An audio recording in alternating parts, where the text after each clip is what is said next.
প্রিয় শিক্ষার্থীবৃন্দ, আমি এ পর্বে কুইক অ্যাক্সেস টুলবারটি নিয়ে আমি আলোচনা করব। ইটস টু ইম্পর্টেন্ট এমএস ওয়ার্ডের জন্য। তো আমি এখানে এমএস ওয়ার্ডটি ওপেন করে রেখেছি পূর্বে। তো দেখুন শিক্ষার্থীবৃন্দ, তো এখানে যদি আমরা লক্ষ্য করি, একটি অফিস বাটন আমরা এখানে পাবো, যেটিকে আমরা অফিস বাটন হিসেবে চিনি। তো তাছাড়াও যেটির নাম আমাদের জানা দরকার, যে এটির নামটি কি, সেটি কিন্তু আমরা মাউস পয়েন্টারটি যদি আমরা সেই অপশনের উপর রাখি, তাহলে কিন্তু নিচে নাম লেখা আসবে। যেমন দেখুন, এখানে একটা পয়েন্ট দেখতে পাচ্ছি শিক্ষার্থীবৃন্দ, আমার মাউস পয়েন্টারটি দেখুন একটি পুরা স্ক্রিন জুড়ে একটি জায়গায় কিন্তু দেখা যাচ্ছে।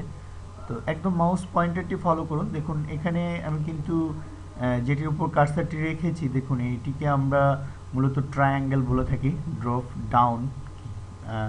এখানে কিছু ফাংশন রয়েছে, আমরা যদি একটু ক্লিক করি এই অ্যাঙ্গেলটির ভিতরে, তাহলে কিন্তু আমরা এখানে অ্যাক্সেস করতে পারবো।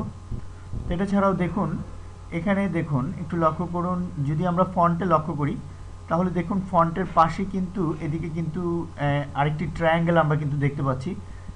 এখানে ক্লিক করলে কার্সারটি কিন্তু ভেতরে চলে আসবে, আর এখানে যদি আমরা ক্লিক করি, তাহলে এই ড্রপ ডাউনে যদি আমরা ক্লিক করি, এখানে ক্লিক করে কিন্তু আমরা বিভিন্ন সাইজ কিন্তু এখানে নিয়ে আসতে পারবো। তো শিক্ষার্থীবৃন্দ, আমি ফন্ট নিয়ে কথা বলবো না, আমি কুইক অ্যাক্সেস টুলবারটি নিয়ে আমি আলোচনা করব। Customise quick access toolbar. তো আমরা যদি দেখুন, এখানে কিছু ফাংশন আমরা দেখতে পাচ্ছি। অফিস বাটনের ডান দিকে যদি লক্ষ্য করি, প্রথমে আমরা পাবো সেভ, এখানে শর্টকাট কি লেখা আছে Ctrl+S। তারপরে আমরা যেটি পাবো সেটি হচ্ছে আনডু। এরপর আমরা যেটি পাবো এটি হচ্ছে রিডু। এবং এটা ছাড়াও এখানে ওপেন পাবো আমরা, তাছাড়াও প্রিন্ট প্রিভিউ। তো আমরা যদি এই ফাংশনগুলি এখানে আমাদের যেগুলো প্রয়োজন, সেগুলো যদি আমরা নিজেদের মতো করে কাস্টমাইজ করে রাখতে চাই শর্টকাটে অ্যাক্সেস করার জন্য, তাহলে আমরা এই ড্রপ ডাউনে একটি ক্লিক করব। ড্রপ ডাউনে ক্লিক করে আমরা এখান থেকে যদি সিলেক্ট করে দিই, দেখুন প্রিন্ট প্রিভিউ, এখান থেকে একটি চেক মার্ক কিন্তু আমরা দেখতে পাচ্ছি, টিক চিহ্ন। এই টিক চিহ্নের উপরে যদি একটি ক্লিক করে যদি আমরা এই টিক চিহ্নটি উঠিয়ে দিই, তাহলে দেখুন প্রিন্ট প্রিভিউটি কিন্তু এখানে আর নেই। ঠিক এমনিভাবে আমি ধরে নিই সেভ আমার প্রয়োজন নেই, ওপেনও প্রয়োজন নেই। ঠিক আবার যেটি আমার প্রয়োজন, খুব বেশি অ্যাক্সেস করি, আমার খুব প্রয়োজন হয়, যেমন প্রিন্টটা আমার খুব প্রয়োজন, প্রিন্ট প্রিভিউটা আমার খুব প্রয়োজন, সেক্ষেত্রে আমরা এই কুইক অ্যাক্সেস টুলবারে ক্লিক করে আমি প্রিন্ট প্রিভিউ, দেখুন প্রিন্ট প্রিভিউটি কিন্তু এখানে নিয়ে আসতে পারলাম। এখানে এই প্রিন্ট প্রিভিউর উপরে একটি ক্লিক করলে দেখুন প্রিন্ট প্রিভিউতে কিন্তু আমাদের পেজটি চলে আসলো। তো শিক্ষার্থীবৃন্দ, আমি স্কেপ দিয়ে আমি বের হয়ে আসছি প্রিন্ট প্রিভিউ থেকে।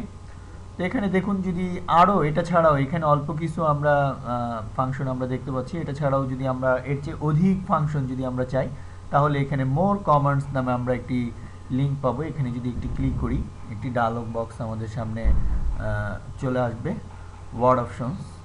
তো এখানে কাস্টমাইজ নামে আমরা একটি অপশন পাচ্ছি। আমরা এভাবে প্রবেশ না করেও আমরা কিন্তু এই অফিস বাটনে ক্লিক করে, ওয়ার্ড অপশনে ক্লিক করে, এখানে কাস্টমাইজে ক্লিক করেও কিন্তু আমরা এখানে আসতে পারতাম।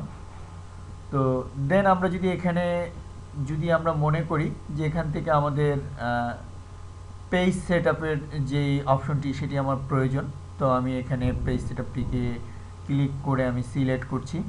সিলেক্ট করে যদি আমি অ্যাড বাটনে যদি ক্লিক করি, তাহলে এটি কিন্তু দেখুন কাস্টমাইজ কুইক অ্যাক্সেস টুলবারের সাথে কিন্তু এটি কিন্তু যোগ হয়ে গেল। আমি এ পর্বে ওকে। এটি ছাড়াও কিন্তু এখানে আরও অনেক ফাংশন আছে আমাদের প্রয়োজন মতো। আমাদের যেই ফাংশনগুলি, ধরে নিই প্যারাগ্রাফ, এই ফাংশনটি আমার খুব প্রয়োজন হয়, তো আমি প্যারাগ্রাফের উপর একটি ক্লিক করে আমি অ্যাডে ক্লিক করে আমি এখানে অ্যাড করে দিচ্ছি।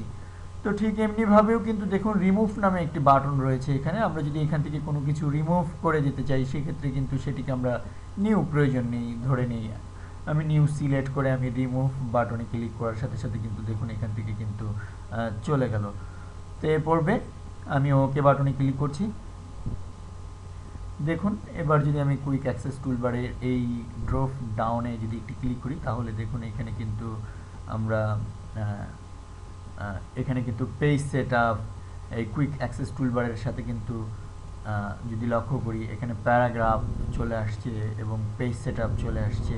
ঠিক এমনিভাবে আমরা এখান থেকে মোর কমান্ডসে গিয়ে আমরা এই কাস্টমাইজের আন্ডারে যে ফাংশনগুলি রয়েছে সেগুলো আমরা নিজেদের মতো করে কিন্তু এই কুইক অ্যাক্সেস টুলবারে কিন্তু আমরা সাজিয়ে রাখতে পারবো। শিক্ষার্থীবৃন্দ, একটু প্র্যাকটিস করতে হবে। পরবর্তী ভিডিওতে আমি ড্রপ কেস নিয়ে আমি আলোচনা করব।